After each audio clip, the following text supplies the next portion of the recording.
Falcons Nation, can you hear me out there?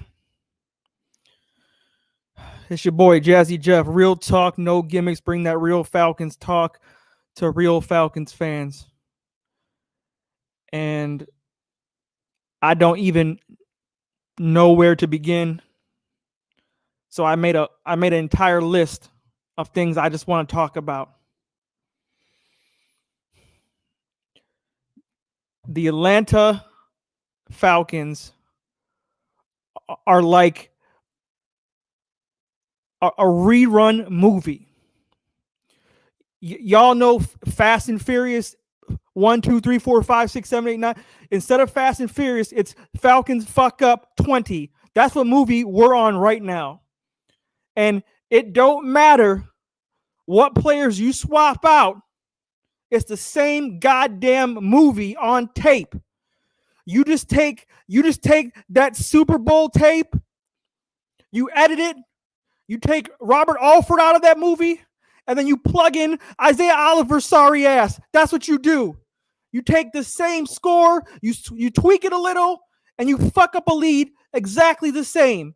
It's almost a movie script. This is the script. We get up into a big lead. The defense is working. We're blitzing. We're playing man coverage. We're doing exotic schemes. And once we get a big lead, the coaching staff decides to get into this bum-ass shell coverage, knowing goddamn well what happens. Teams underneath routes the rest of the game, get them back in the game, and then we lose at the end. We can't score in the fourth quarter. We forget how to play offense in the fourth quarter. We can't run the ball in the fourth quarter. And the defense can't stop a fucking nosebleed. So I made a goddamn list, and I'm going to go through the list. And number one on my list is coaching, and it's Dan Quinn. I'm not even calling him Coach Dan Quinn anymore. I'm calling him Choke Dan Quinn, because that's what he does. Don't tell me about no players got to execute when this coaching is so much ass, and it's the same thing every single goddamn year. You saw the ending score, right? And how the Dallas Cowboys beat us with a field goal. Why in the hell did they beat us with a field goal? Because Dan Quinn fucking decided to go for 2 instead of kicking a goddamn extra point. There was no reason for that fucking 2-point conversion attempt when we were up 26-7. You kick the extra point, it's 27-7. I can do math. I'm not a fucking coach. I'm not getting paid for this shit. It's very simple. There is no reason to go for a 2-point conversion on that call. Oh my God. And people are saying, fire Dan Quinn, he's automatically gone. You guys know just as well as I do that Arthur Blank's nice, happy ass is probably going to make excuses for him and keep him on this goddamn team. You watch. That's why Arthur Blank is on my list. Number 2, on my list, Arthur Blank. Because he going to come out there and he going to say, oh, I have faith in Dan Quinn. Oh, it was a tough game. We fought hard. No, bullshit. It was the same damn game I've seen for years and years. And I'm sick of seeing the same movie over and over again. I want to see a new goddamn movie. I'm sorry. I want to see a new movie. This is like me watching Batman for the millionth fucking time. I already know what's going to happen at the end. I'm sick of seeing it. Give me another goddamn movie. Oh my God. This defense. It is very clear that if we want to win any games this season, we are going to have to score 30 plus points, because there's no way in hell our defense is going to stop anybody and hold a damn lead. We are incapable of holding a goddamn lead. People, I used to be one of those people. I used to make excuses for why the leads were blown. It was just that game. It was the players need to execute. No, I'm seeing the same thing over and over again. If we don't score 30 plus, we don't have a chance to win football games. That is pathetic. And I saw this coming from a mile away. And you know how I know? Because everything was going too damn perfect offensive wise, but the defense started slowly getting injured. And I thought to myself, damn, Tack got injured. Okay, that's one. Rico got injured. Okay, that's two. Caleb McGrary got injured. That's three. Julio Jones' hamstring is starting to come up, and you just saw it coming. Let me pull up what I said at fucking halftime when everyone was feeling goddamn good about themselves at halftime, right? I wasn't. I was nervous as fuck at halftime. And this is exactly what I wrote. If you don't follow me on Twitter, this is exactly what I wrote. I'm going to wait to the end of the game before I say anything. Good so far, but I know how we are with big leads. And I'm sorry, anybody else who said, Jazzy Jeff, watch the rest of the game. No, I've been watching this team a long-ass time. I know when it's coming. I know when it's coming. I know when this defense collapses. Oh, my God. Next on my list, and miss me, anybody who makes excuses for Isaiah Oliver. Isaiah Oliver is next on my list. If anybody watches the secondary play, if anybody watches DB's play, Isaiah Oliver is trash in man-to-man coverage. He's trash. 2 rules when playing cornerback. 2 rules. Number 1, you get your goddamn head around. That's number 1. Number 2, you make a play on the football. 2 rules. He doesn't do either one of them. Anytime we're in a zone, he gets masked on it. Yeah, he can make a tackle. He can make a tackle in run defense, but that don't mean nothing. He cannot cover anybody in man coverage. He cannot.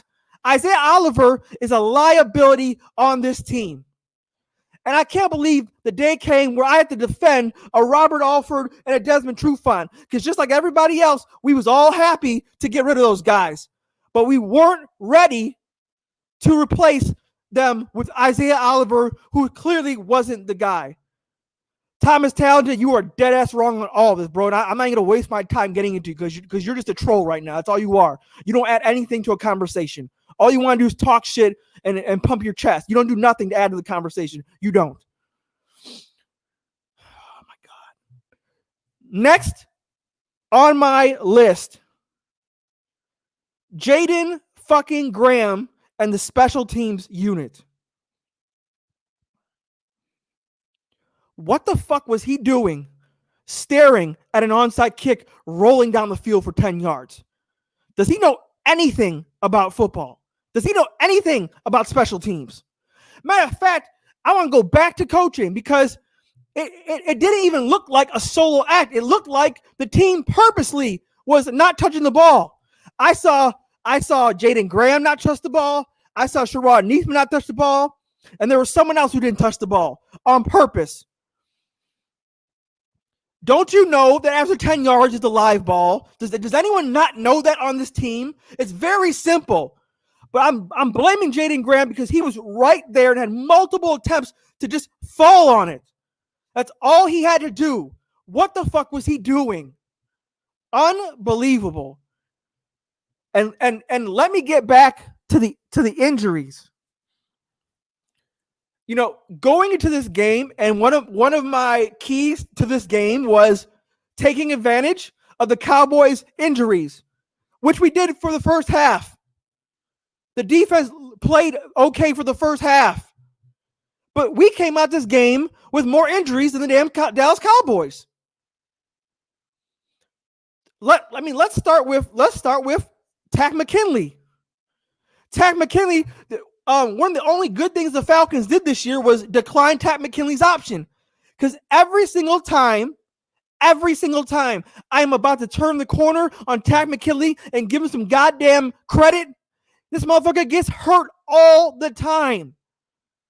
He's always talking, always showing off pregame. And when he gets on the field, the slightest tweak, this motherfucker can't play the rest of the game.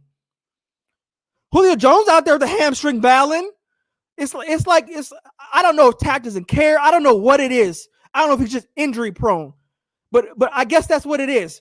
The Falcons knew this guy was injury prone coming out of UCLA, and they took him anyway because they thought he was going to overcome his injuries. And clearly, he is not that guy. He gets hurt all the time. The Rico injury, I have no problem. That was a freak accident when he stuck his arm trying to make a tackle. Unlike DeMonte Casey, who gets run over by Zeke Elliott. Caleb McGrary. Y'all loved Caleb McGrary. Y'all killed me when I went off on Caleb McGrary in the draft. Chris Lindstrom, perfectly okay with taking. Great pick by the Falcons from taking Chris Lindstrom. But Caleb McGrary, he had his issues coming onto this team. And he gets hurt again.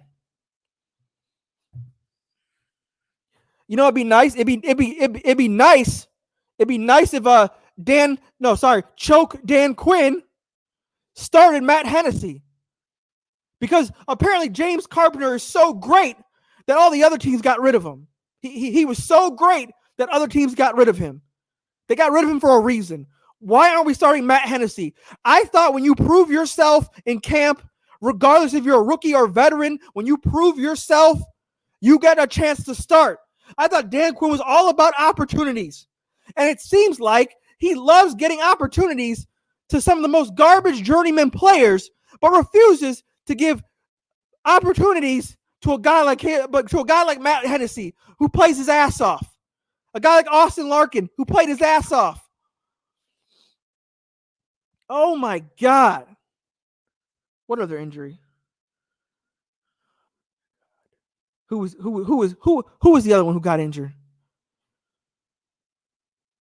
I know Julio got injured, but there was another one. I mean, for the most part, with Julio in and out, with Caleb McGrary going down, not really a run game. You know, it was an average ass run game to begin with.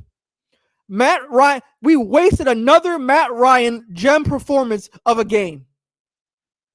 And anybody who blames Matt Ryan for this game does not know football, doesn't know a fucking thing about football, doesn't know the first thing about football. Nobody. I don't care who you are. Matt Ryan has not had the defense Tom Brady loved in his career.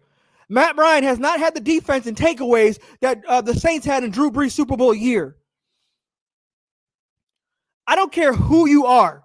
You score 26, 30-plus points, you should win the damn game.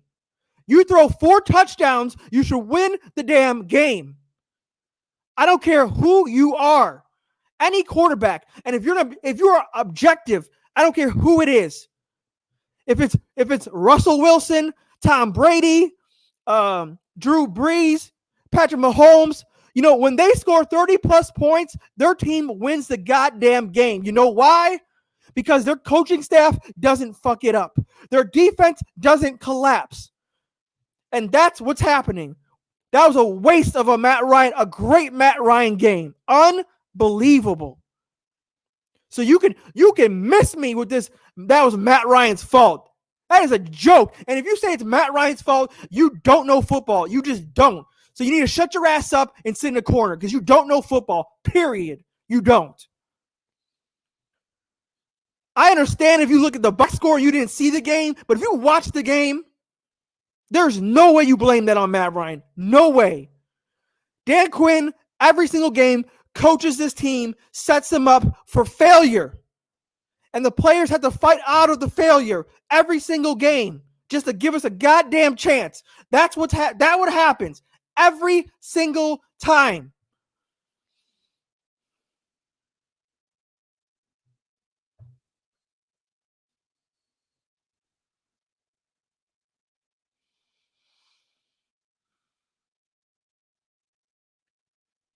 It's like the defense doesn't know what's happening before it happens. And I'm calling it out before it happens. And once again, I am not an NFL coach. I do not get paid to do this shit. I'm just a guy on my couch watching the goddamn game. Why am I calling out fake punts before my own team knows it's coming? It's like they're not ready. I see it coming. Why am I the only guy to call out the Dak Prescott read option? I saw it coming from a mile away.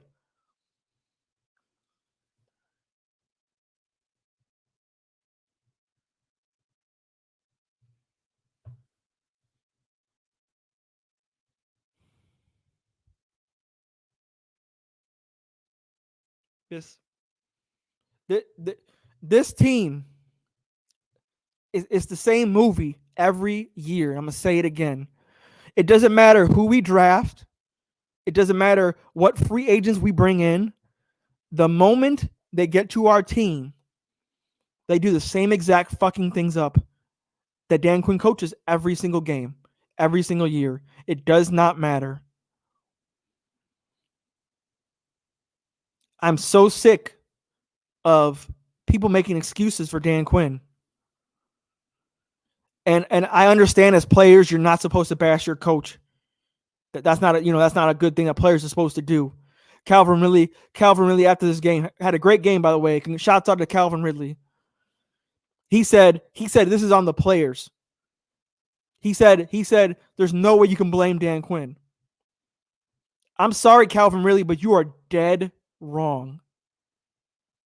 Calvin Ridley's dead wrong on that. The coach decided to go for 2 instead of kicking an extra point when it was completely unnecessary. We had our foot on their throats.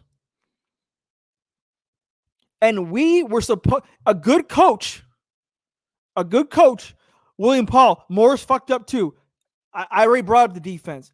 A good coach will say, don't mess it up. Let the Cowboys mess it up themselves. Let the Cowboys get back in the game themselves. There is no reason for us to go for a 2-point conversion when we're up 26-7. No reason. That wasn't a time where we needed to do that or take chance. There was no reason to do that 2-point conversion. None. Another thing that blows my mind, I can't fucking stand it. Every game, we win the toss and we decide to receive. Every game. Don't you know that if we get a 3 and out, now Dallas Cowboys get an extra possession right after half. They get the ball back. So if they score at the end of the half, they get a chance to score again. It always happens. Dan Quinn thinks he's so fucking smart. He's so ahead of the curve. Oh, let's win the toss and receive. I knew it was gonna happen. I knew we were gonna get a 3 fucking out, and then we weren't gonna get the ball at half. That is so stupid. Stupid. The Dallas Cowboys were down to their 3rd string right tackle, down to their 2nd string left tackle. Their center, Travis Frederick, all-pro, retired, and they start Joe Looney at center. When we win the toss, we should have kicked the football and stopped them, and then got the ball back and scored, and then scored again after the half. The numbers show you that you are smarter to take the kick and defer to the second half. Winning championship teams, they defer to the second half.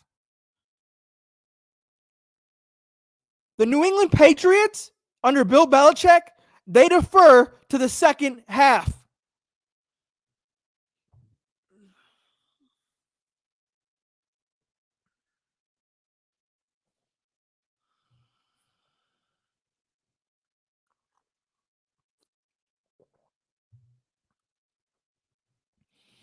I just had a feeling. I knew it. It was too good to be true in the beginning, and I saw it coming. I woke up feeling great today. I really did. Past 1,200 subscribers, and I appreciate every single one of my subscribers Thank you for supporting my channel. I really appreciate it. Put me in a good mood, man. I was happy all day. I really was.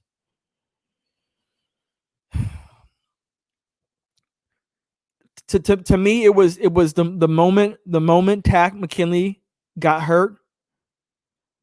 I was like, damn. I hope this doesn't come back to bite us in the second half, because he looks like he's playing pretty well. And then the avalanche of injuries started to happen, and you could tell that's when the Cowboys start. Once Rico got injured, and Tack was out. Who else got out? Dante Fowler was injured a little. Once the injuries started to pile up, that's when the Cowboys started running it down our throats. That's when they started making us pay for it.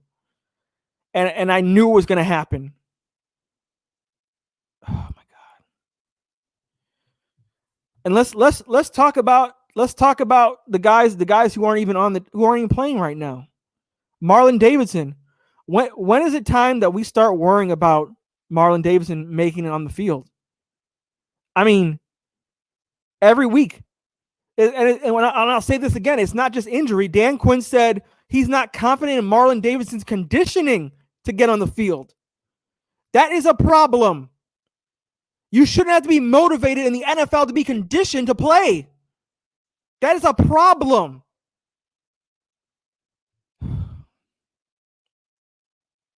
Kendall Sheffield still injured. He would have helped. God damn, he would have helped.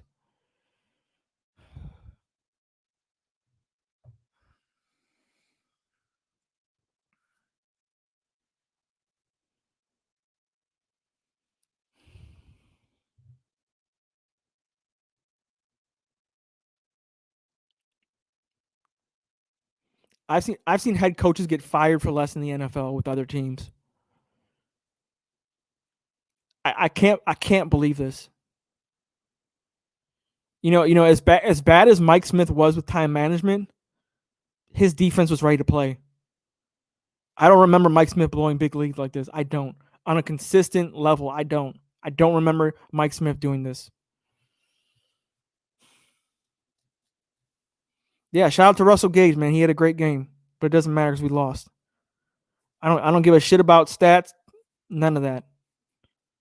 It's for nothing because we lost.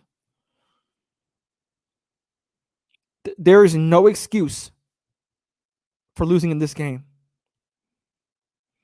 So Super Bowl 28-3, obviously everybody knows that. And then now 20-0.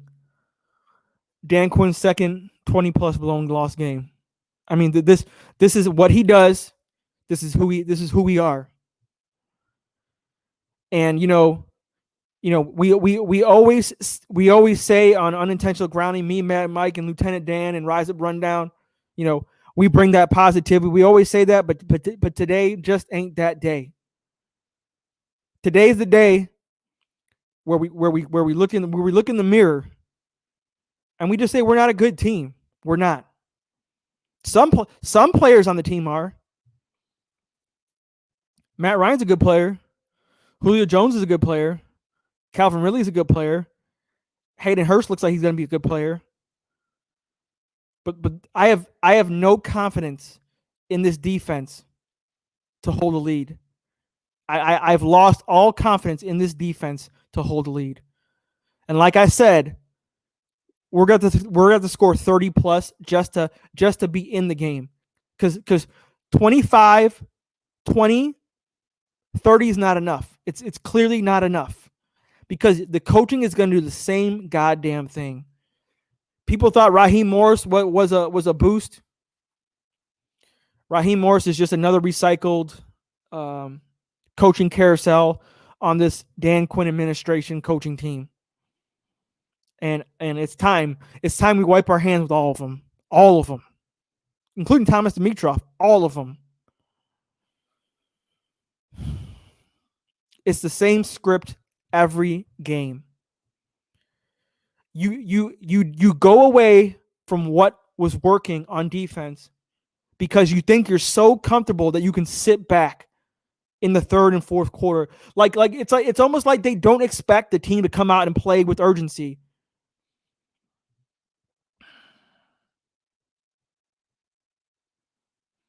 the defense was humming. And even when we lost tack, it was still doing the job.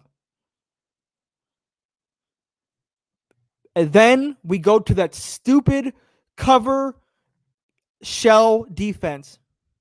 Matter of fact, Falcons Nation, correct me if I'm wrong.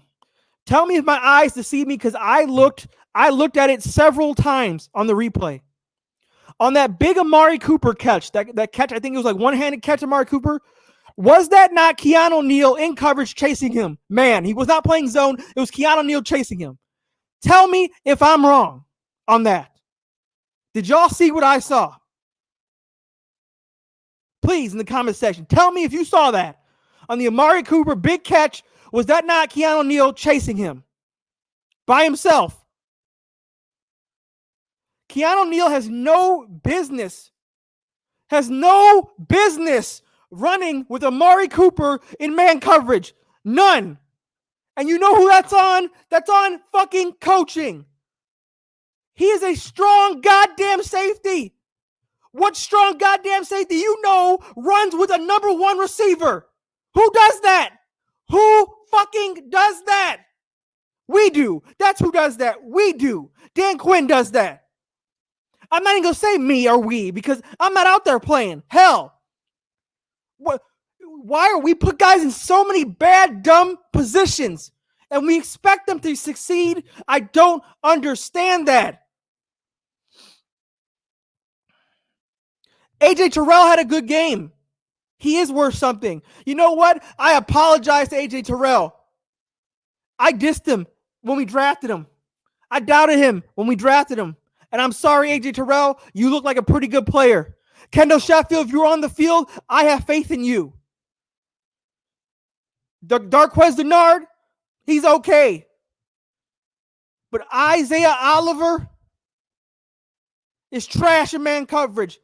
This man, all he does is hold. He never gets his head around. He never makes plays on the football. And he's so goddamn skinny and frail. He cannot press man coverage. Big guys like DK Metcalf, other wide receivers, they push him around. What are we doing? But you can't go to zone because our zone is more trash. Our zone is trash.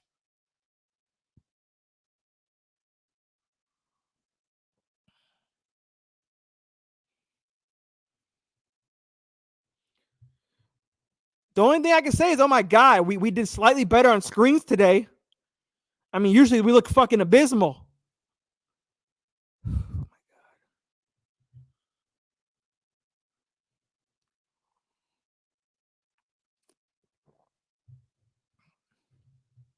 You know, I made a poll the other day, and I said,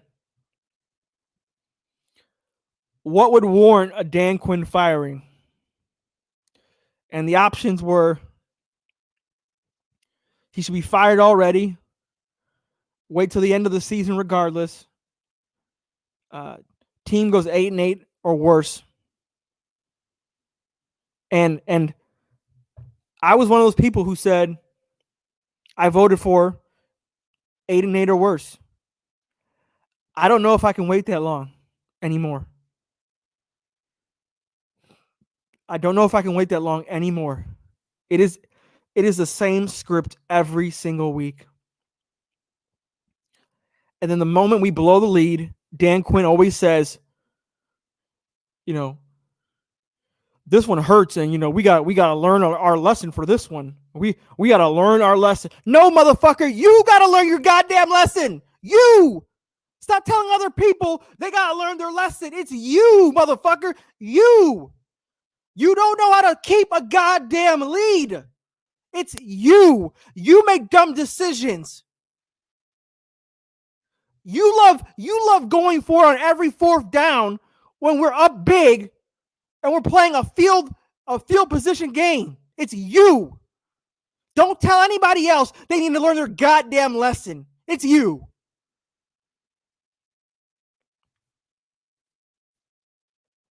And then, of course, Arthur Blank's happy ass gonna come out and go, well, I think we fought well, I think we showed a lot of passion, I have faith in Dan Quinn. No, fuck that. Arthur Blank, you need to get angry. You need to snatch a dude's neck. You need to fire somebody. Oh my God. Arthur Blank reminds me of Jerry Jones. He is delusional in the faith he has for his coaches and his players.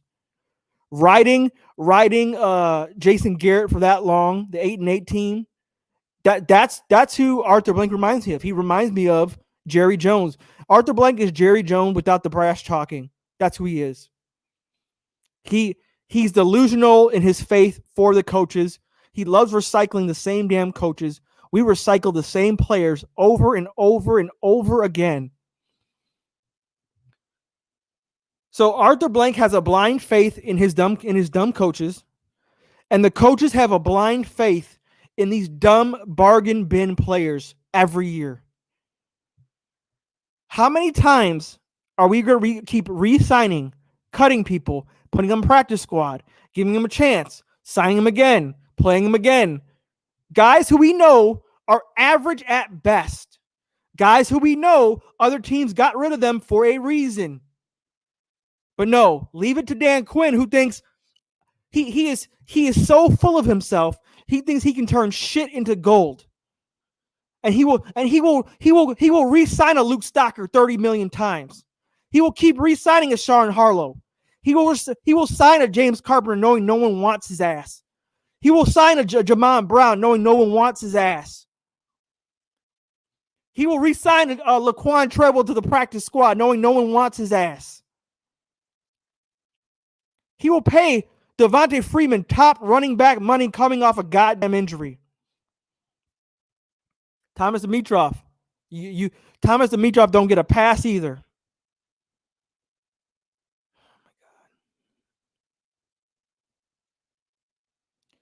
Thomas Dimitroff always thinks that we can draft these project guys in later rounds and they're just going to be gold. And he will pass on surefire quality players. The only draft where I was so happy was probably the Deion Jones draft. That was one of the only drafts. And obviously obtaining Matt Ryan and obtaining Julio Jones. I am so sick of TD thinking that every project guy is going to be a superstar, and we can find great quality drafts in the later rounds. So we don't really need these picks. We can trade back.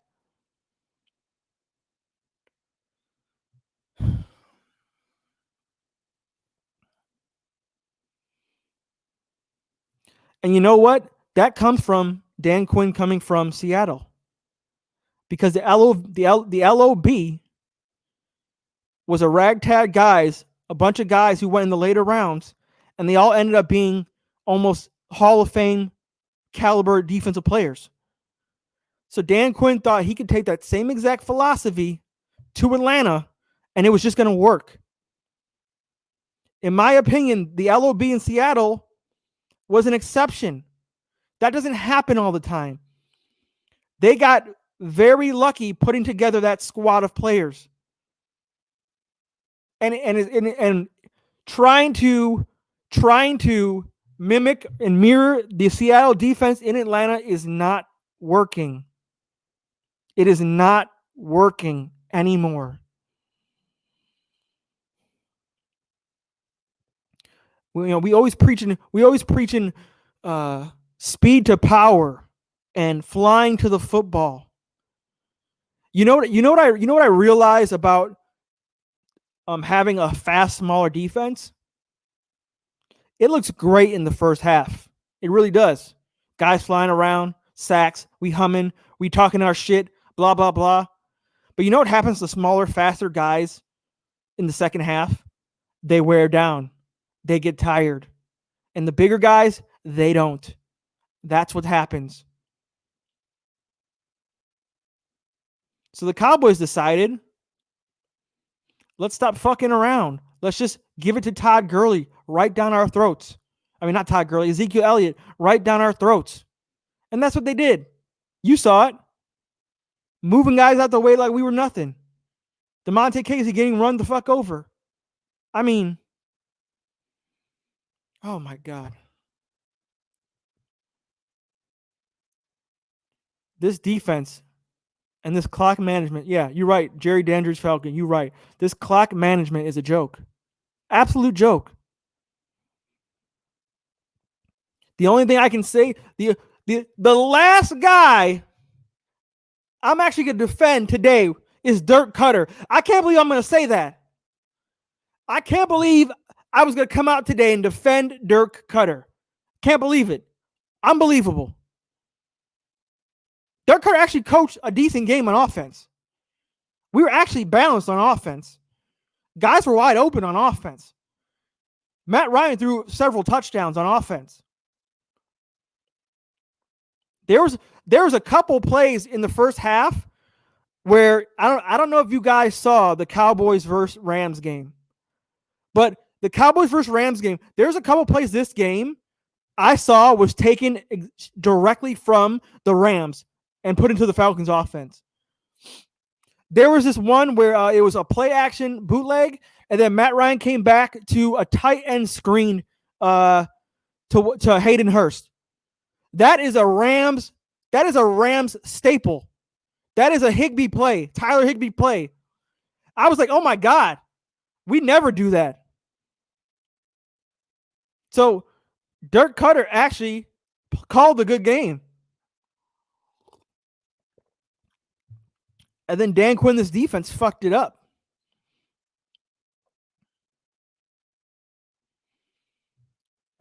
You know, it's funny.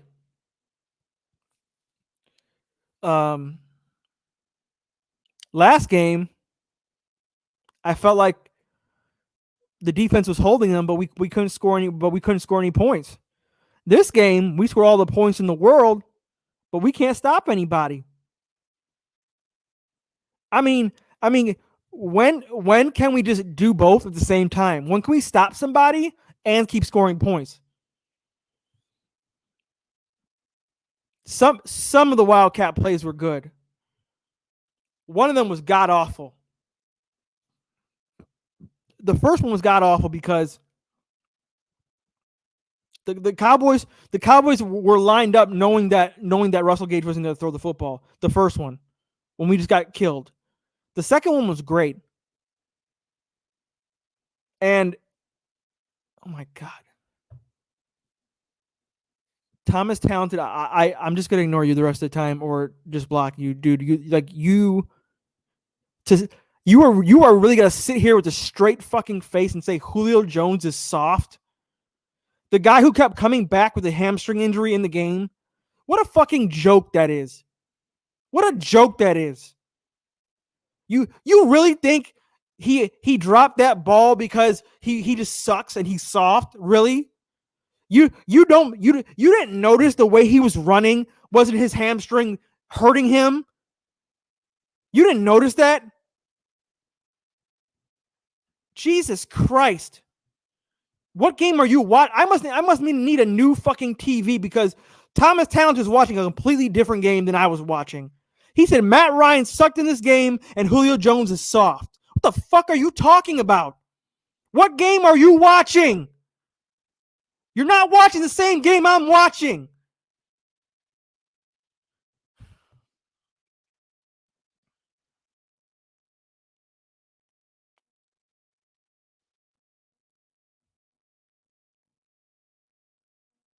If Amari Cooper had that same fucking injury, he would have checked his ass out the rest of the game, including every other wide receiver. The balls it takes for Julio Jones to come to that game and keep playing with that hamstring. You see him on his back, getting his leg worked out, his hamstring worked out, and you have the audacity to say he's soft. You don't know what you're fucking talking about. You really don't. All you are is a loudmouth that just talks shit and you don't know what you're talking about. You're not watching the game. You're not. Yeah, you did. Yes, you did. You said Matt Ryan sucked this game.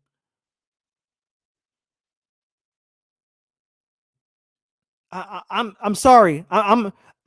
I firmly believe in free speech, and I firmly believe in giving everybody a chance to talk. But when you just dribble out your mouth like a fucking idiot, I'm sorry. I have my freedom of speech to just shut you down because I don't like you.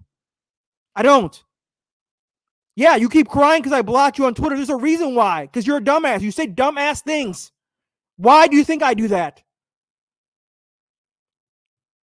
There's a difference between disagreeing on actual football plays than versus coming out saying Julio Jones is soft. I have 56 people in this chat right now. 56 people in this chat right now. I want to know, do the other 55 people in this chat think Julio Jones is soft? Tell me. I want to know another motherfucker in this chat who thinks Julio fucking Jones is soft. I want to know anybody in the stream who thinks he's soft. Anybody. Anybody dumb enough to say he's soft like Thomas Talented. Anybody.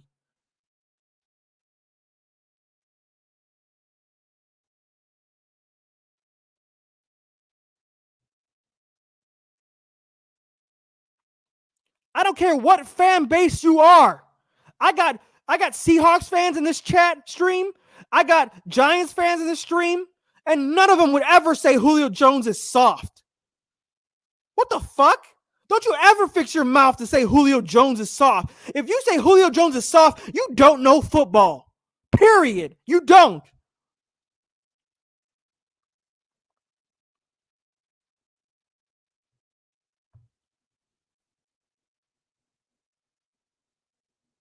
Thomas Talented, you couldn't bust a grape with a bad hamstring in the NFL running a fly route. A seam route. You gotta be joking me.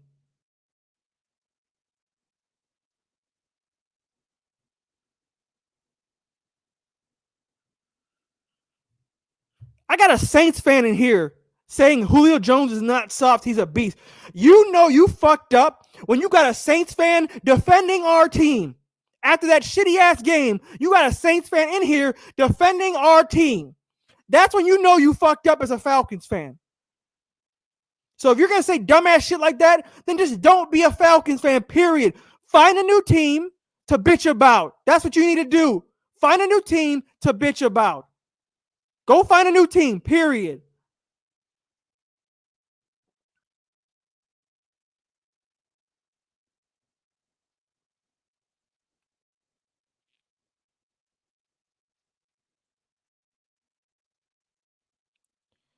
The guy who had a broken foot and had screws in his foot and ran a fucking 40 at the combine is soft.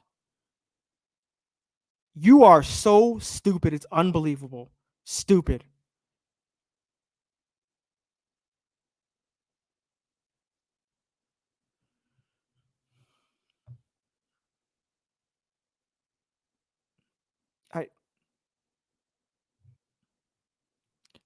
Thomas Talented, I'm really, bro. I'm giving you a chance. I'm really giving you a chance to participate in this stream and just be a normal fucking person. But you sound really stupid right now. You do, and all you do is troll people. You really do. So if you don't want to be a Falcons fan, then don't be a Falcons fan. No one's putting a gun to your head to make us watch this team. No one. Oh my God, he dropped a pass. He's fucking human. Are you joking me right now? Are you joking me right now?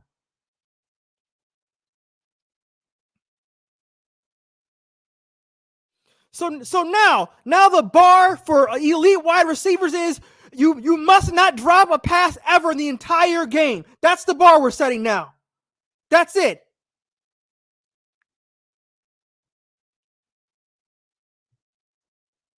That's the bar. If you drop one pass, you're a terrible wide receiver. That's your bar. You sound so fucking stupid. No, you're keeping it stupid. You're keeping it 100% stupid. That's what you're doing. That's not 100. You're stupid. Sports Live and ATL, what up, bro? Yeah, you're right. Fire Dan Quinn immediately. I can't wait for 8-8. I'm not waiting for 8-8. Fire his ass.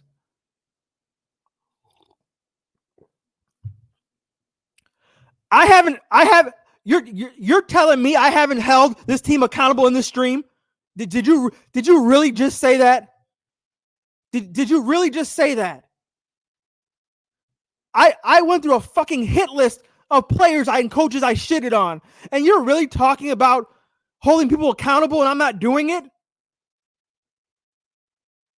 Did you really just fix your mouth to say that Tom is talented? God, you are dumb.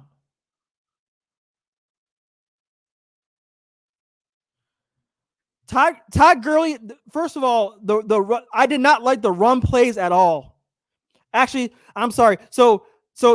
I did give Dirk Cutter credit, and I loved the game he called. But as far as the run game goes, I didn't see a lot of holes for Todd Gurley, and that's before Caleb McGrary went out. I did not see a lot of holes for Todd Gurley. You know what I did see though, and what we found it was too late. We waited too late. Zone stretch running to the outside. That is what Todd Gurley is good at. If you notice, all Todd Gurley's positive plays came on zone stretch running to the outside boundary. He was fast enough to get around the corner every time. Every time we try to run an inside zone, Todd Gurley went nowhere. He absolutely went nowhere. And the Cowboys were waiting for it. So they already said last game that we were trying to move more towards outside zone stretch running scheme, which I think we need to do immediately because clearly Todd Gurley, that favors Todd Gurley. He did more of that on the Rams, and we need to switch to that. So it was the blocking. It was Caleb McGrary got injured, and there wasn't enough zone running outside for Todd Gurley.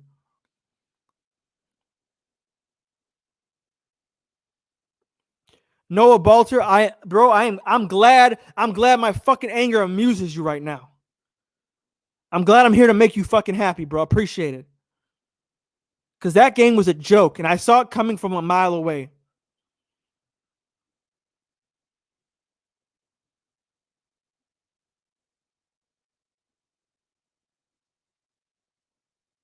Yeah, every time we ran a toss to the outside, guys were blocking.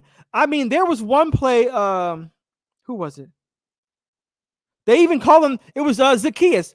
Olamide Zacchaeus. He blocked Aldon Smith on an outside toss for Todd Gurley. I was like, oh my God. This dude, skinny as hell. This dude built like me, blocking Aldon Smith on an outside toss. So it was like, what? No, I'm not posting a link, bro. This is all me right now. This is all me today. Nobody else today. I'm sorry, bro. And if I sound angry, this ain't because of you. It's because the Falcons can't hold a goddamn lead to save their life. Yeah, Brian Hill did look good. Yeah, Lipsy Cram, you're right. I was scared 20-0. I posted it. I posted it on Twitter. I said, because I saw Falcons fans celebrating. I saw Falcons fans posting out memes and talking shit to Cowboys fans. And how about them Cowboys? And I said, I'm going to keep my mouth closed because I know it's coming. Y'all, if you're a real Falcons fan, which is what my channel's about, if you're a real Falcons fan, you saw this coming. So I said, I'm going to keep my mouth closed and I'm going to wait because I know it's coming. Who's 34 in defense? Darquez Denard.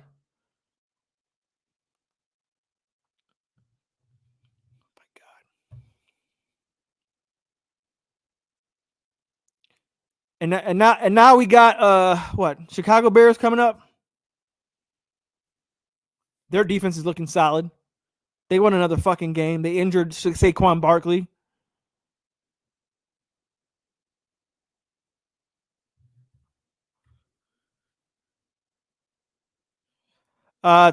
Taking lit.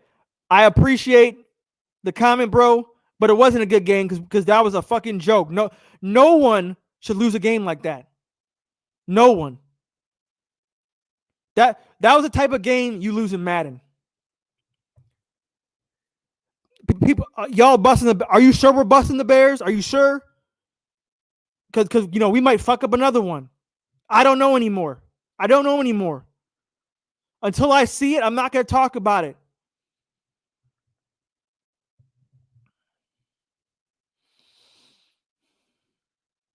Offense was on the field long enough. Defense got tired quick. Yeah, Jacob, that you're right. That's one of the reasons. But I've noticed time and time again, this fast flying to the football defense, they get tired in the second half.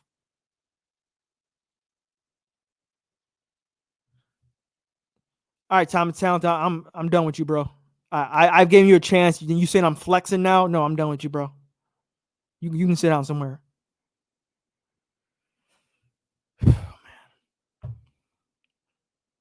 Sorry, y'all. That is the first person I've ever blocked in my entire fucking life on live stream. I never do that. I fully believe in free speech, but some idiots just want to change the narrative and make stuff up about me, and personally attack who I am as a person, and that's not what Falcons fans do. That's not what we do as a family. We can talk all the shit in the world about this team and who to hold accountable, but when you start attacking your own fan base personally, that's when I'm sorry. Unbelievable, man. Unbelievable. You right, Philip, but like I said, I believe in free speech, and I believe people have the right to say whatever. And I say this all the time. You can attack my opinion. You can attack my breakdowns. You can attack my videos. You can attack whatever you want. But don't you ever fix your lips to attack me as a person or who I am as a person. Because you don't know me. You don't know one thing about me. You don't know one thing about anything I've been through in my life. Nothing. So that's when freedom of speech to me ain't the same thing as freedom of speech. That people say, yeah, freedom of speech, but people forget that freedom of speech has a consequence to it. It really does. You can't go on an airplane and yell bomb. You can't. And then turn around and say freedom of speech.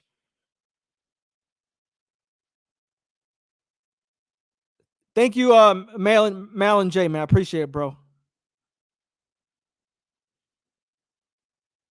Correct, Falcons fan 1020. Freedom of speech is not freedom of consequence. And a lot of people think that the moment you have freedom of speech, it shields you from everything. It doesn't. So I'm not going to waste any more time on that stupid troll. Ashes says, you think any coaches we can bring after we fire Quinn? A lot of people want Eric Bieniemy from the Kansas City Chiefs. But you know what I say to that? Eric Bieniemy is a great offensive coach. Offense clearly ain't our fucking problem. We need a defensive coach. Someone who's not going to fuck it up. Period. I would love to have a guy like John Harbaugh from the Baltimore Ravens as our head coach. Because it don't matter who the Baltimore Ravens have. They can have trash-ass Joe Flacco in the game. But that defense is showing up every single year. And they're in all the games, regardless. Because two things about the Baltimore Ravens. They're going to run the football. They're going to play some goddamn defense. People were freaking out this year because the Baltimore Ravens lost a bunch of defensive players. And look at them. They're back to smashing people again. They said the same thing. They said the same thing when they lost Ray Lewis. They said the same thing when they lost Ed Reed. They said the same thing when they lost Bart Scott. They said the same thing when they lost Haloti Ngata. Oh, this Ravens defense is going to fall apart. And then they just bounce back. They reload defensive players, and they come back smashing people on defense. Running the football. It don't matter who's in the game at running back. They run the football. Ray Rice, Mark Ingram, J.K. Dobbins, it doesn't matter. They run the football. They play defense, and that's something, and it doesn't matter how bad the quarterback is. They play great defense. And I'm sorry. It is time, Falcons fans. to start thinking about something. Let me put a little bug in your ear and see what you do with it. It is time for us to start thinking about abandoning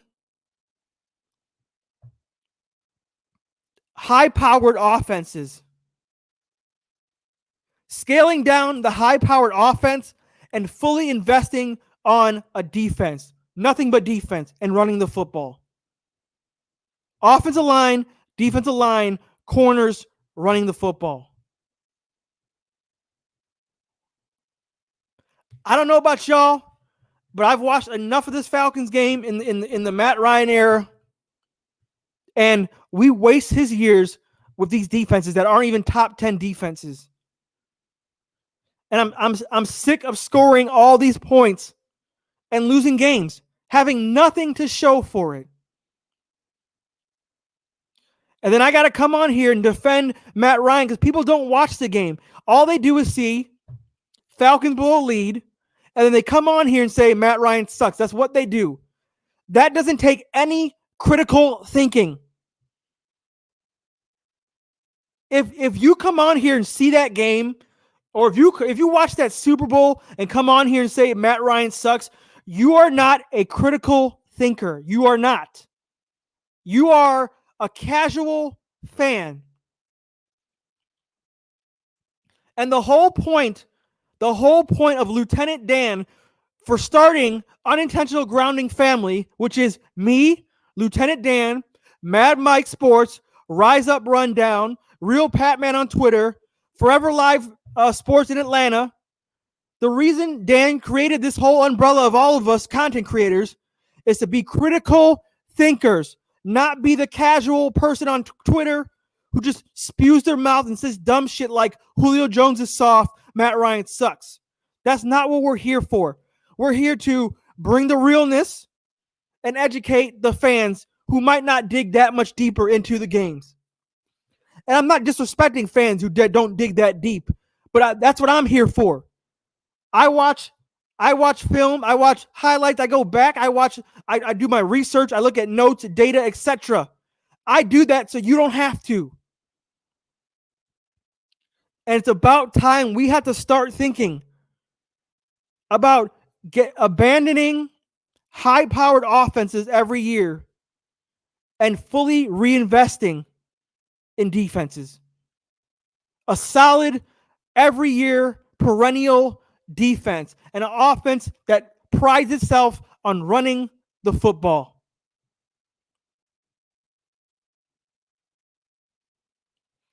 I want to get back to the days of Michael Turner, where I didn't have to worry about a goddamn 20-something point lead because, hey, we can run the damn football. You know, part of Matt Ryan's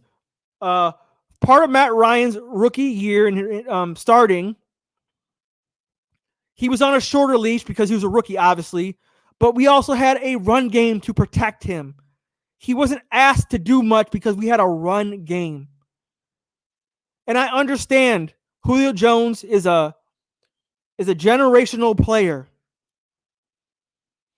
But it seemed like, obviously, the moment when Matt Ryan developed into a deep, a pocket passer, and we got Julio Jones, it was like let's abandon the run and let's go to these smaller scat type running backs.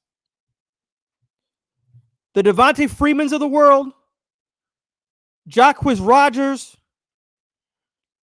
all these type of smaller guys who can't get a yard if you ask them to. Because you know what? We're just going to drop back and throw it a bunch of times. That works on bad teams. That works on, the Detroit Lions of the world, the Oakland Raiders of the world. The way we play football does not work on playoff teams. It does not.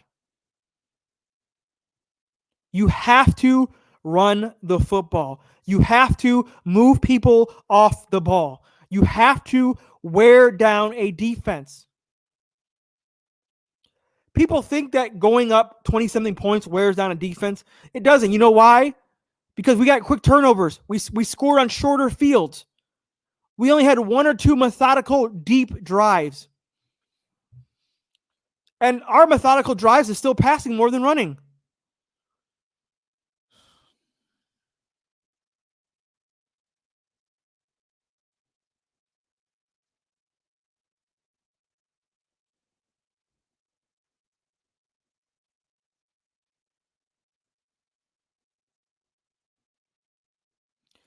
Miss T, I understand what you're saying, but you can't just drop back the rest of the game and think the defense ain't going to figure it out.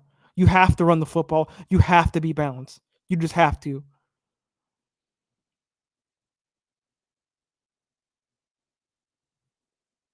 For anybody to say that all you need is a passing game, that is not true at all. That is not true. It exposes your quarterback to more hits than necessary. Your time of possession is terrible. It allows teams to get back in the game. Incompletion stops the clock and gives the other team time. It does not help.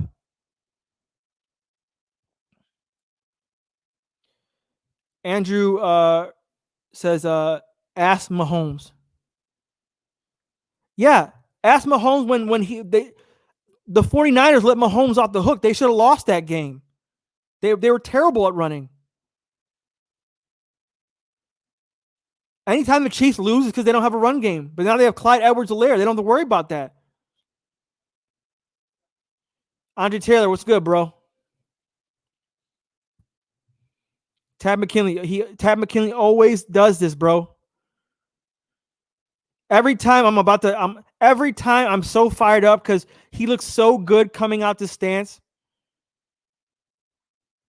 And he looks like he's about to wreck this game. He gets injured every single time.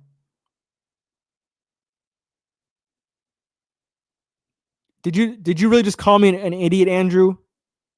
We ran the ball. Show me how well we ran the ball in the fourth quarter of the Super Bowl. Show me how well we ran the fucking ball in the Super Bowl in the fourth quarter. Show me. Show me that game, Andrew. Show me that game when we ran the fucking ball in the fourth quarter of the fucking Super Bowl. Show me Devontae Freeman blocking somebody with his small punk ass. Show me that game. You know what game I saw? Dante Hightower blowing us the fuck up. You know what game I saw? Us dropping back twice, getting Matt Ryan sacked when all we had to do was kneel or run the fucking football. Show me that run game in the fourth quarter of the Super Bowl, bro. Like I said, I ain't playing with you, bro. When you want to make fun, you want to diss my breakdown, do that. Don't you ever call me a fucking idiot. Don't you ever call me an idiot. Show me. Don't just talk shit. Show me.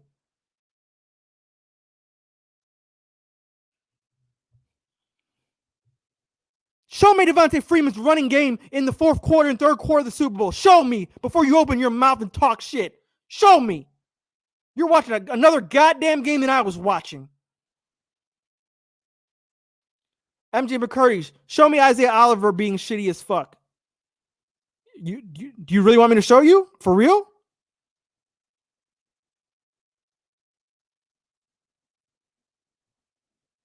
I can show you a man coverage, him getting a pass interference because he doesn't know how to guard anybody. I can show you multiple times Isaiah Oliver messed up.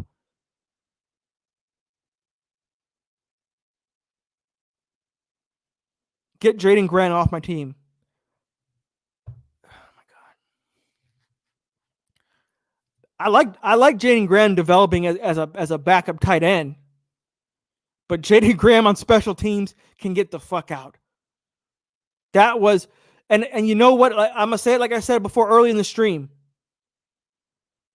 That to me looked like it was a decided effort.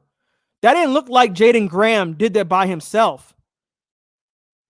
I saw Niesman purposely back up as well. It wasn't just Jaden Graham. It was multiple guys. So It really got me thinking that was a coaching thing. That was like a concerted effort. Like they purposely did that.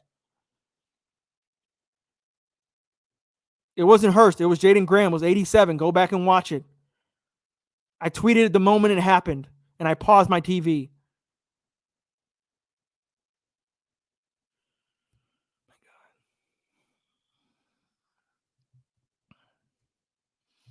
Our special teams hasn't been good in so long.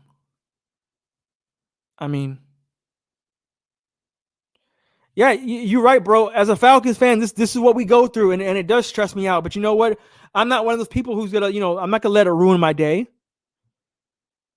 I'm gonna get on here and I'm gonna, be angry, and then I'm gonna watch the rest of the games, and I'm gonna go to sleep, and I'm gonna go to work, and then I'm gonna get right back at it. That's what real fans do. I'm gonna go back and see where we fucked up and why we fucked up and who needs to get the fuck off this team.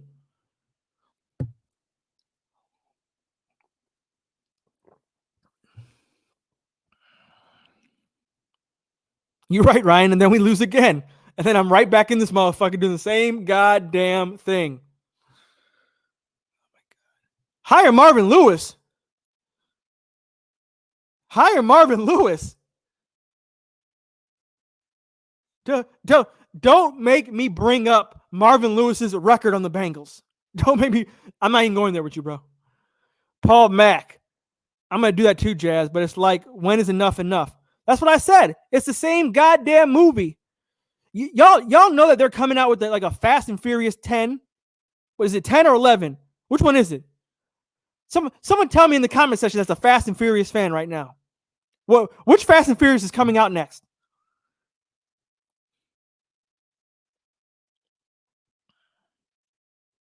Because that's what the Atlanta Falcons are.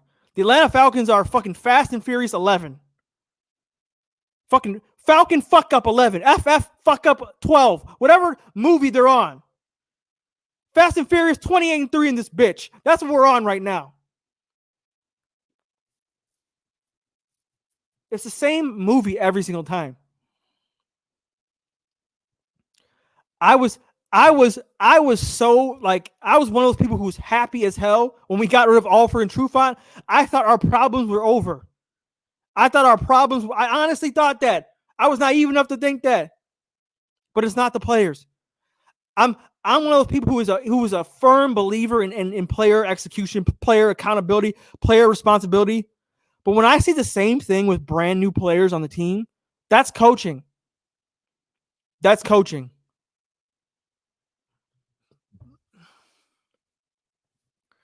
Dan Quinn is the Jason Garrett of the NFC South. Mediocrity. I can't fucking pronounce words right now. Rah-rah speeches every same year. Talking about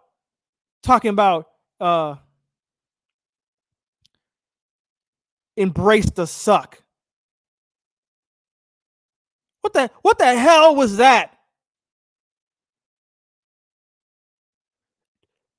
Let me know in this comment section, was anybody down with embrace the suck? Was anybody down with that mantra? Who the hell was down with that?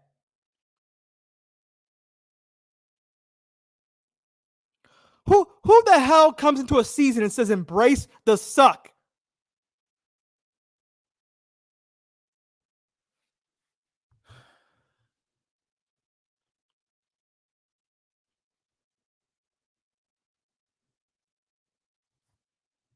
Embrace losing, embrace having a bad season. That's what he told us. Embrace the suck. No.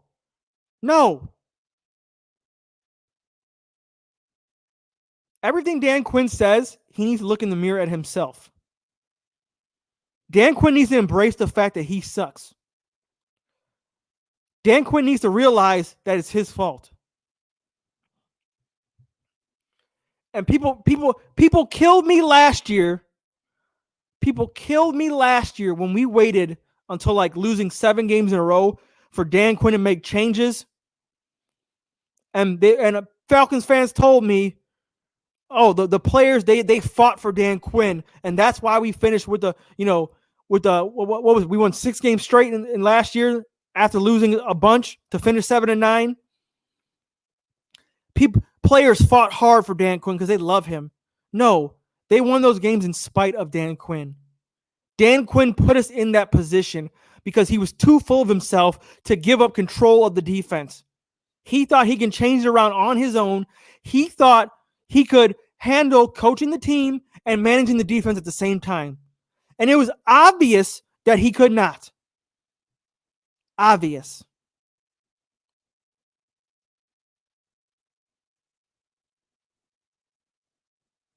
That's right, Ashes. If Dan Quinn really cared about this team, he would quit. He would.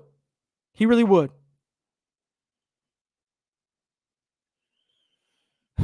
Taken Lit says, Jeff, do you think Julio should have caught that? It was a perfect ball thrown to Gage.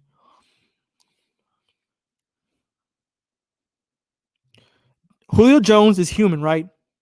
And yes, he should have caught that ball. But if you look very carefully as he's running in slow motion, before the ball hits his hands, it was clear Julio Jones winced in his leg and his stride didn't seem normal. It was clear his hamstring was hurting him. Yes, he should have caught the ball. But number one, he's human. That's number one. We can go back to a million different wide receivers who dropped big catches in games. I mean, do people think Odell Beckham sucks because in the playoffs with the Giants he dropped those balls in the playoffs? Do people think Odell sucks? No, he's still a good player. He just dropped the fucking football. Regardless of his hamstring, he should have caught the football. But if you look at him running, it was obvious to anybody watching the game in slow motion, his hamstring was bothering him on that route at the end. Obvious. But if we are gonna bash Julio Jones and call him soft for this drop in the game against Carolina a few years back and nitpick, that is so disrespectful to the greatness of Julio Jones. That is ridiculous.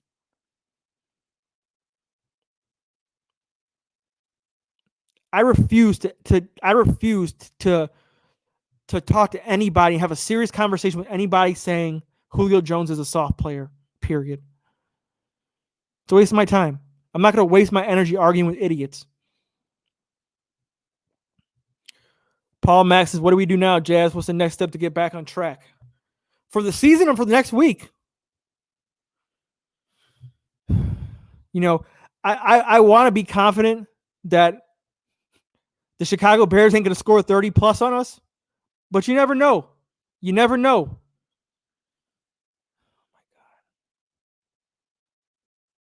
my God. Here comes Grim McKenna. We need a mobile quarterback. Yeah, because that last one worked for us, right? Michael Vick took us places Matt Ryan didn't, right? Oh, that's right. Matt Ryan took us farther than Michael Vick did. Don't always think that we need a mobile quarterback. Lamar Jackson, he's great until he gets to the playoffs. Hasn't won a game yet in the playoffs. Has won one game in the playoffs.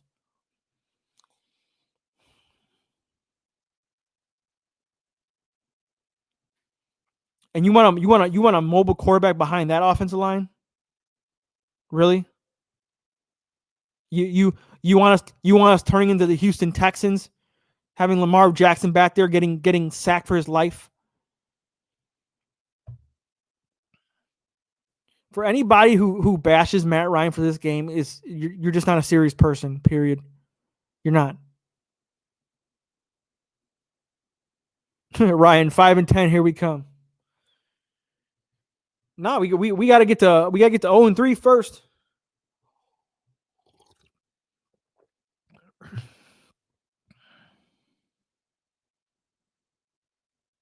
Lamar doesn't have nowhere near the accuracy Matt Ryan has.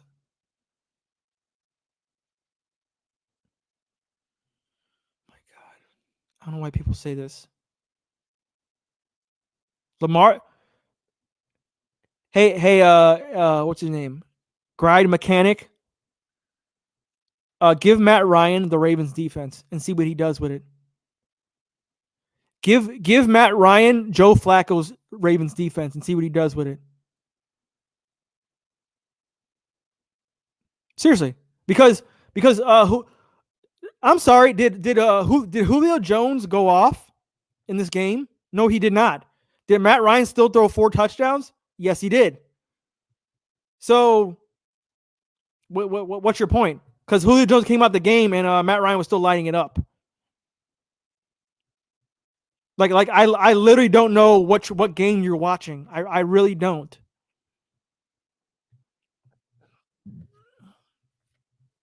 You do know that Matt Ryan played 3 years without Julio Jones in his career, right? And we still went to the playoffs, and Matt Ryan was still putting up numbers. Like it didn't matter who was in the game. You do know that, right? Golden Roosters, fucking preach. Preach it. Say it with your chest out, bro. Out of the last 11 seasons, Falcons only had a top 10 defense one time.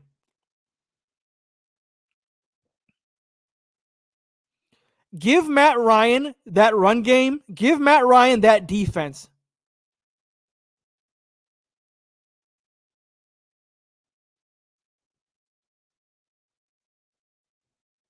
Unbelievable. Unbelievable. It is unbelievable that people watched that game and what they took out of it is we need to get rid of Matt Ryan. That is unbelievable. I don't know. I don't know what you're watching. I really don't. I really don't.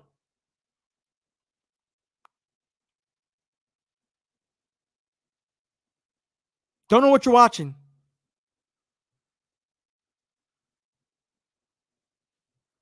I love Falcons Nation too, but it's like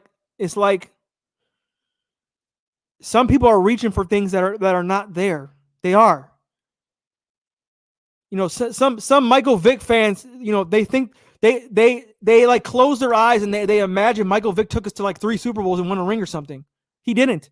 Matt Ryan has better numbers than Michael Vick, and he's taken us farther than Michael Vick. I don't know what you're watching. I don't.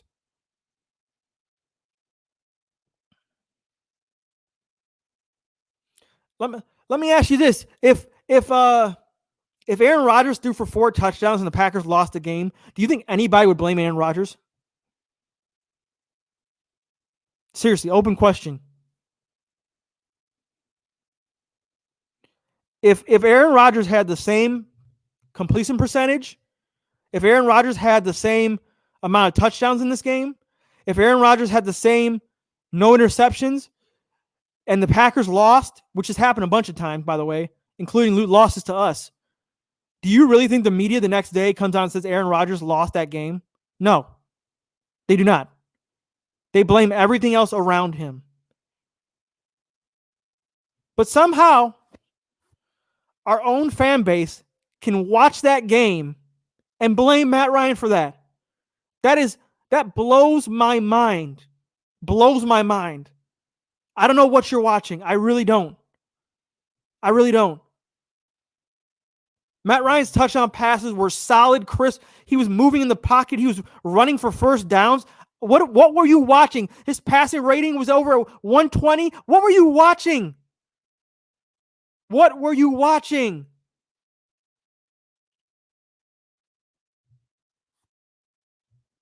Yeah.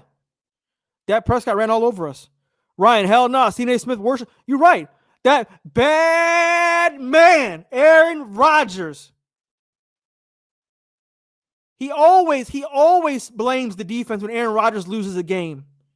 And the first thing he says, he brings out his passer completion, he brings out his touchdown, he brings out 0 interceptions, and then he says they lost the game because of the defense. And Aaron Rodgers doesn't have a run game, and they're wasting his years. Matt Ryan could have the same exact stat line, and somehow, some way, they blame Matt Ryan. And you know, I expect that from the media. I expect that from Saints fans. I expect that from Panthers fans, Bucks fans, etc. But It truly breaks my heart when I hear that from a Falcons fan. You're supposed to be right there with me watching the game as I see it. And you know what? You can go back and watch my videos or watch my takes on stuff. When Matt Ryan has a bad game, I say it. If anybody knows me, like my friends know me, when Matt Ryan has a bad game, I say it. I'm one of the first people. I don't care who you are on this team. I critique everybody on this team. I really do. Oh my God.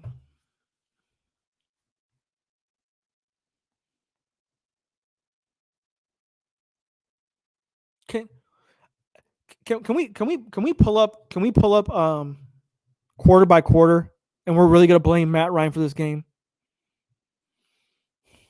Now I gotta pull it up because this is.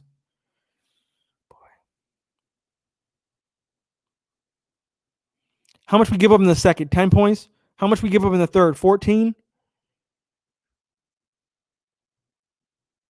To blame this on Matt Ryan is hilarious. It really is.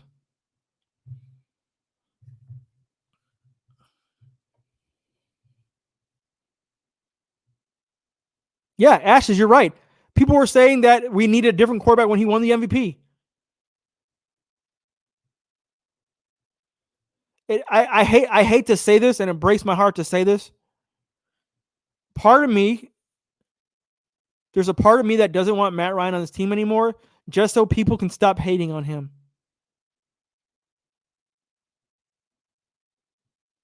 Just so people can stop hating on him.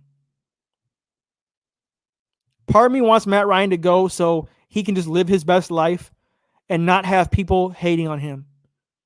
I really believe that. I can't wait. I can't. What's up, Nitro XC? I can't. If you're new to this channel, please hit that subscribe button. I appreciate 1,200 subs. We're gonna keep it going. 1,300 next.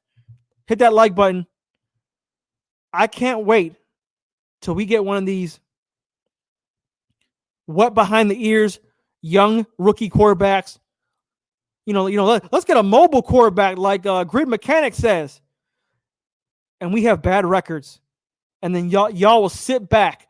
Y'all will sit back and be like, "Damn, I wish we had Matt Ryan back." I really did. I can't wait for the day when Matt Ryan leaves our team and we have some snot-nosed little punk-ass rookie quarterback and he's fucking it up and he's throwing dumbass picks and he's not taking control of the offense. And then you're going to find ways to blame everybody else. But I hope you get your wish. I hope you get your wish. I really do. And I hope Matt Ryan gets his wish. This guy does everything for this team, for the city, on and off the field. And his own fan base wants him gone. His own fan base wants him gone.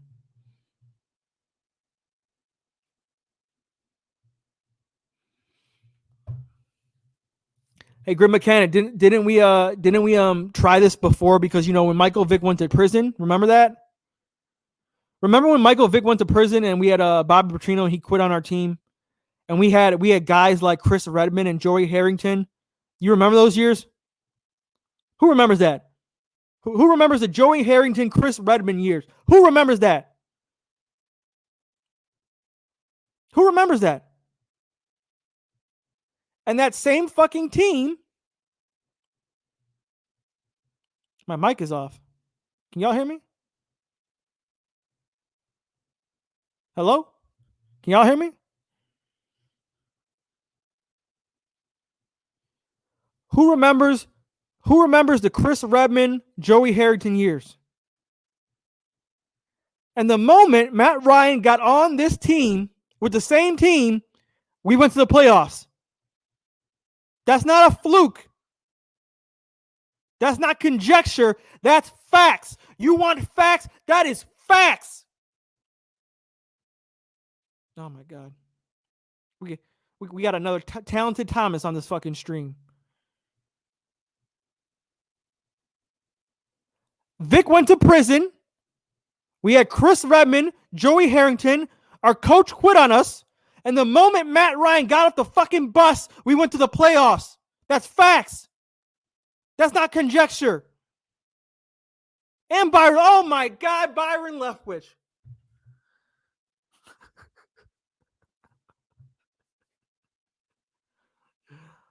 Oh my God. Y'all made me forget about Byron Leftwich. How can I forget about that man? Woo!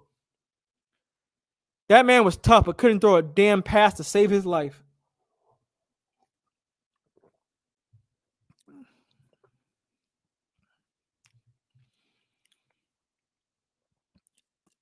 The best quarterback in the league is Patrick Mahomes, and no, he's not a running quarterback. He runs when he has to. What are you talking about? What are you talking about? Don't you dare say Lamar Jackson's the best quarterback in this league.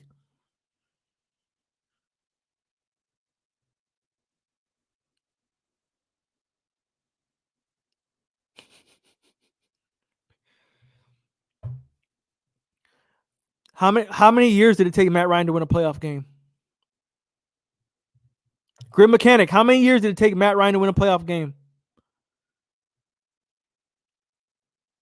You want facts? How many years did it take Matt Ryan to win a playoff game? Who remembers? His rookie year, we lost to the Cardinals. Who remembers?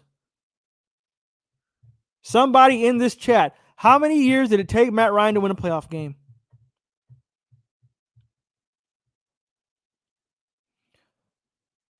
Now you're almighty. It wasn't 3. You're almighty Lamar Jackson. Has he won a playoff game yet? Has he won a playoff game yet? Deshaun Jackson, what has he done? And Deshaun Watson, what has he done in his career yet? What has Deshaun Watson done in his career? Because you want one of these almighty running quarterbacks, right? What has Deshaun Watson done in his career? And don't give me defensive excuses either, because we have the same fucking problem. Paul Stevens, what up?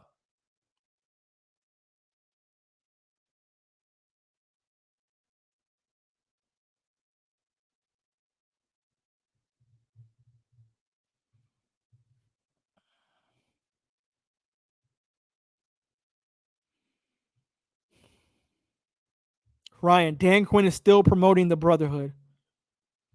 That motherfucker needs to promote packing his bags and getting the fuck out. That's what he needs to promote.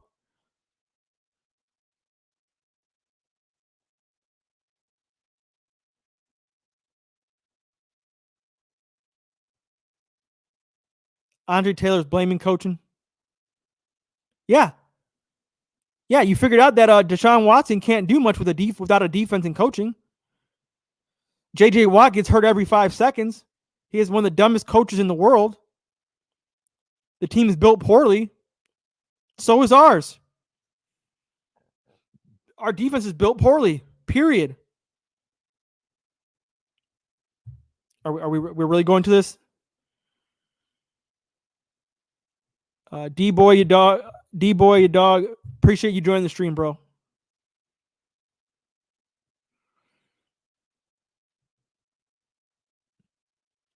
DQ has to go.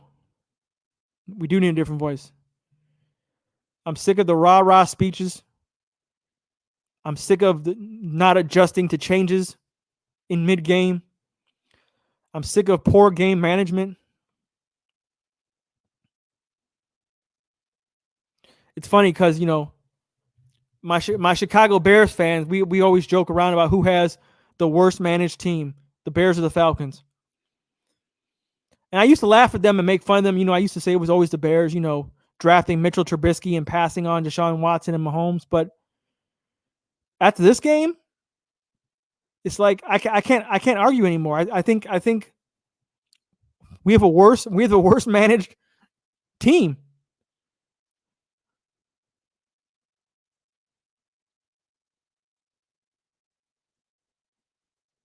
Gurley didn't have a lot of holes open to run through. He didn't.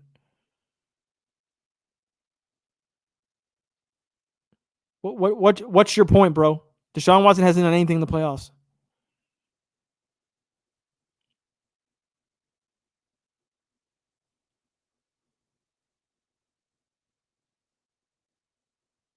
Green Goose, I am a fan.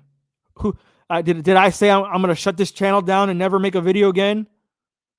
I'm going to be here tomorrow. I'm going to be here all week. I'm going to be here to do a Bears breakdown.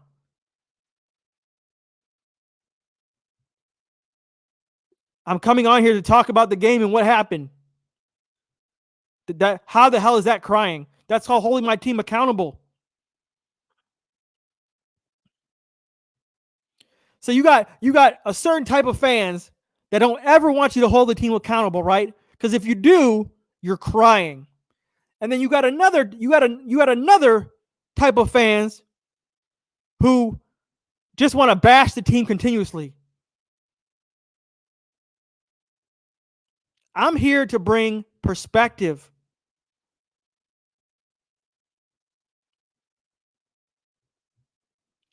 Hard work. We should be taking our frustrations out on the Bears. We should be taking our frustrations out on the coaching and the execution of this game. What we shouldn't be doing is taking our frustrations out on each other. Because that tells me that you're crying. That not you, hard work, but other people. I don't care how bad we are. I'm not going to come here and insult another Falcons fan. We're family. We're supposed to be a family. You know, family argues, they get into it, and at the end of the day, they family. They eat dinner together, they shake hands, and they family. That's how it's supposed to be. I'm not going to ever call my brother a pussy because we disagree. Period. That's not how this is supposed to go. And you're right. And you're right. You're right. I'm not supposed to care about trolls or whatever. Grim Mechanic, you don't hold Matt account. Really? Have you been next to me to every single game I've watched in the Falcons' career? Have you? Have you been there, Grim Mechanic? Have you been there? You just talking, bro. That's all you doing. All you doing is this, and I don't see anything else but a mouth moving. Period. You're Thomas Talented 2.0. That's all you are, bro.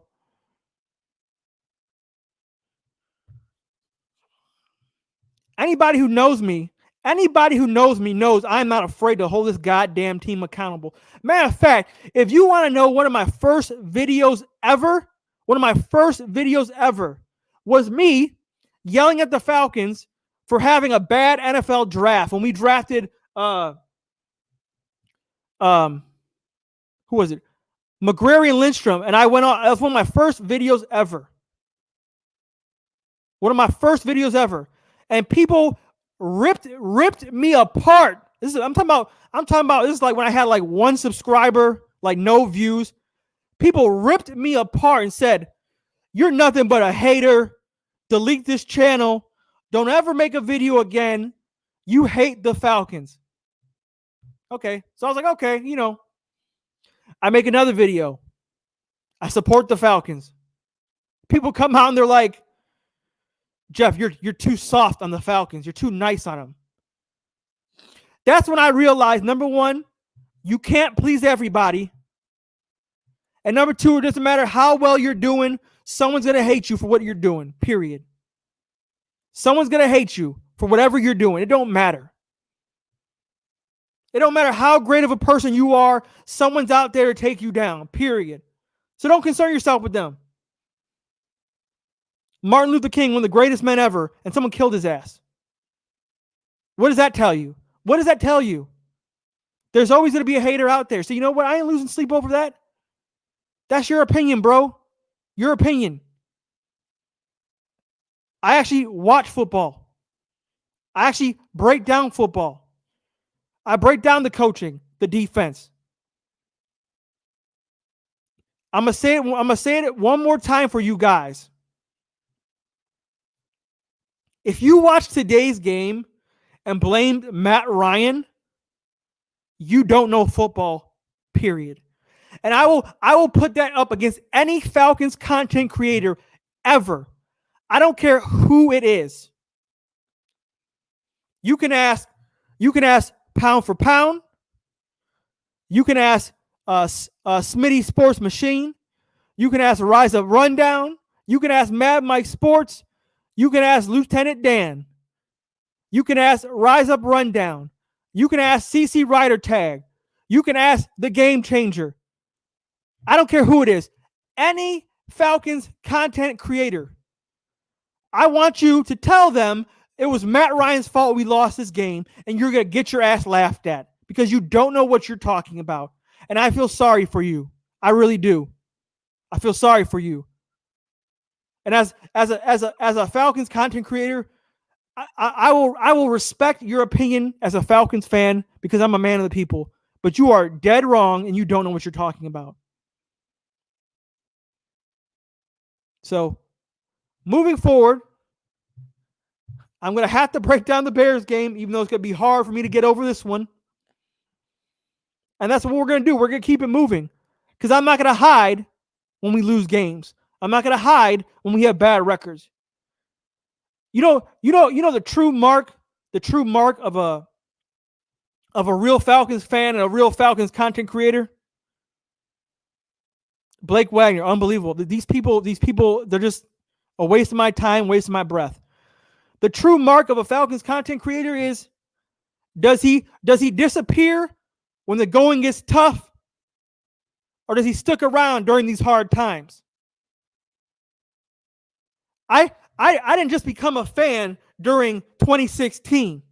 I was a fan during 1998 when the Denver Broncos busted our ass. I was watching that game. I was a fan back then. I don't disappear when we do bad, and I'm sure as hell ain't going to disappear when we do good. I'm still going to be here making videos. Still going to be here holding this team accountable. Still going to be here giving the team credit when credit is due. I'm not going to stop just because we have a bad record and Dan Quinn needs to be fired. But I'll be damned if I'm going to sit here and let anybody disrespect Matt Ryan when he puts a performance like he did. That is a joke. And anybody who says Matt Ryan was the key fault of this game is, number one, not objective, and number two, has an agenda. Period. Anybody who watches that game and blames Matt Ryan has an agenda, and they are not objective. Period. And I don't have time for non-objective people. I don't. When the other team beats us, I give them credit where credit is due. When we're doing well and it's our fault, when it's our fault, I'll blame us. That's what objectivity means.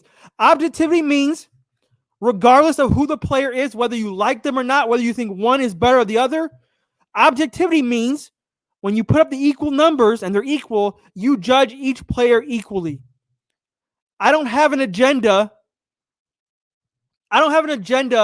When I evaluate Drew Brees. I don't have an agenda when I evaluate Tom Brady. I am an objective person. When it's time to give them credit, I give them credit. And when it's time that they're fucking up and they're doing bad, I do the same thing. But it's you're right, Golden Rooster. It's 1,000%, 100% coaching. But let's not let Kyle Shanahan off the hook. He got too good for his britches too. And he fucked up in that Super Bowl. He really did. He got way too cocky. He thought that we can just dial up any deep pass we wanted to the rest of the game. He really did. Yeah, there has been an anti-Matt Ryan agenda ever since he got here. And I hate to say this. I really do. And there is not a lot of black Falcons fans who are going to admit this, because I've talked to them. I've been in barbershops and I've talked to other people. A lot of people who hate Matt Ryan is because they want another black mobile quarterback. And the fact that we got a white passing quarterback, they don't want to admit that. They just are in their feelings about Michael Vick, and they want their black running quarterback back. I've had black Falcons fans admit this to me. I've had them admit it to me. If you objectively look at Matt Ryan and you objectively look at Michael Vick, there's no way you can say Michael Vick was better. There's no way. There's no way. His completion percentage was way worse. His accuracy was way worse. Michael Vick couldn't hit a guy crossing the middle in mid-range throws to save his life. Matt Ryan won more games than Michael Vick. Michael Vick admittedly said that when he got the playbook, he threw it in the trunk of his car. He said that. That's a quote from Michael Vick. So Matt Ryan cares more about the game and being a student of the game and doing his homework than Michael Vick. What metric besides running the football can you truly say Michael Vick is better than Matt Ryan is? I will wait. So whether it's because he's white or not, I'm just saying there's a clear agenda against Matt Ryan and there's a clear agenda for Michael Vick. And there's a lot of fans who do that. There is. We close our eyes and all we see is the Michael Vick run against the Minnesota Vikings. That's what we see. But we don't remember all the times he threw incompletions. All the times his poor work ethic was terrible. All the times his accuracy was god awful. We don't remember those times. You know why? Because our eyes are made to look at flashy highlights. That's why. Oh my God, Michael Vick ran for 15 yards. He looked so flashy. Did he win the game? Was he accurate? How far did Michael Vick take us?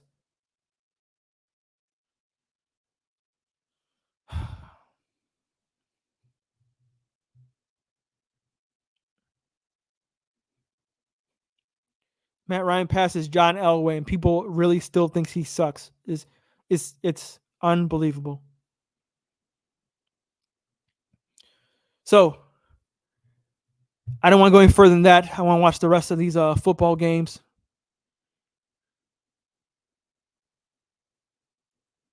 Kelly Cole, I appreciate that. Coming from a Saints fan, I appreciate that. Unbelievable. I got to shout out a Saints fan right now. Thank you. Thank you.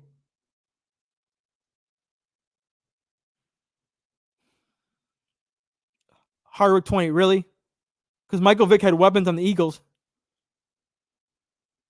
It took him how many years to develop accuracy? How many years? How many years did it take Michael Vick to develop accuracy? Or a will to want to be accurate? You're right. It has nothing to do with Michael Vick, but people want to bring him in because people don't like Matt Ryan. It's a joke.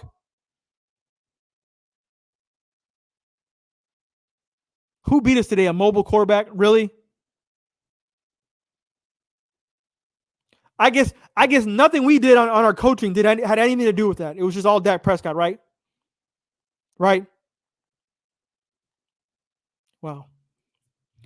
Anyways, I'm going to get out of here and just let it cool off because trolls are going to be trolls. And trolls, you know what they are? At the end of the day, they're losers with nothing better to do. That's what they are. I'm not here to talk shit. I'm not here to diss anybody else. I'm not here to play the back and forth game. I'm a grown man. I'm here to break football down and explain to you what happened in the game. And then continue to love my team regardless. And when I talk shit about my team, it's because I want to get all the bad guys out and bring in good guys who can win. And Matt Ryan is not part of that problem. So I hope you guys enjoy the rest of your night. I appreciate you coming on my stream. Please hit that like button. If you're new to my channel, please subscribe. And I appreciate all the love and support for this channel. This has been Jazzy Jeff. Real talk, no gimmicks, bringing that real Falcons talk to real Falcons fans. And I'll be here all season, win, lose, or draw. Keeping it real, bringing the facts, and just giving you that real talk. You guys take care, all right? I'm out.